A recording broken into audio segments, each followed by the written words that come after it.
Il-Ministru għall-Ġustizzja u r-Riforma fis-settur tal-kostruzzjoni, Jonathan Attard, tenna l-impenn ta' Malta lejn żvilupp teknoloġiku responsabbli u sostna li l-innovazzjoni trid dejjem tkun allineata mas-saħħa u s-sigurtà tal-ħaddiema. U rrefera l-Istrateġija Nazzjonali tal-AI u għal 100 miljun euro allokati fil-Baġit 2026 għall-investiment fl-AI u trasformazzjoni diġitali. U kien qed jitkellem f'konferenza organizzata mill-Awtorità għas-Saħħa u s-Sigurtà fuq il-Post tax-xogħol l-OHSA f'kollaborazzjoni mal-EU OHSA bl-isem Innovating Safely the Digital Shift li laqgħet numru ta' uffiċjali, esperti u rappreżentanti mill-industrija biex jiddiskutu l-effetti ta' tranzizzjoni diġitali fuq il-post tax-xogħol. Skont il-Ministru Attard, l-għanewlieni tal-Gvern jeqbal li t-teknoloġija issaħħaħ lil ħaddiema u toħloq opportunitajiet ġodda. Bil-budget li preżentajna s-sena d-dieħla fejn qed inkomplu mhux biss insostnu l-politika tagħna imma nsostnu wkoll l-investiment u din it-trasformazzjoni m'għandix tikkomprometti is-saħħa u s-sigurtà tal-ħaddiema tagħna imma pjuttost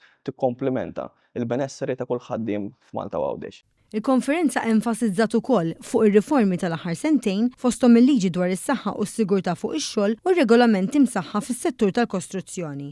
Il-Kap Eżekuttiv tal-OHSA Dr. Josiane Cutajar qalet li l-awtorità se tkompli ssaħħaħ il-prevenzjoni tar-riski u tikkollabora mal-industrija biex l-innovazzjoni ma tkunx ta' detriment għal benessiri tal-ħaddiema. Ir-responsabilità tagħna hija li naraw hekk kif il-produttività u l-effiċjenza tiżdied fil-qasam diġitali, il-ħaddiema wkoll jibqgħu jkollhom kwalità ta' ħajja tajba u li wkoll jiġu protetti f'dik li hija s-saħħa tagħhom fuq il-post tax-xogħol. Fil-konferenza ħareġ li l-avvanz diġitali ra lil pajjiżna jaqbes sew il-medja tal-Unjoni Ewropea fis-servizzi diġitali pubbliċi.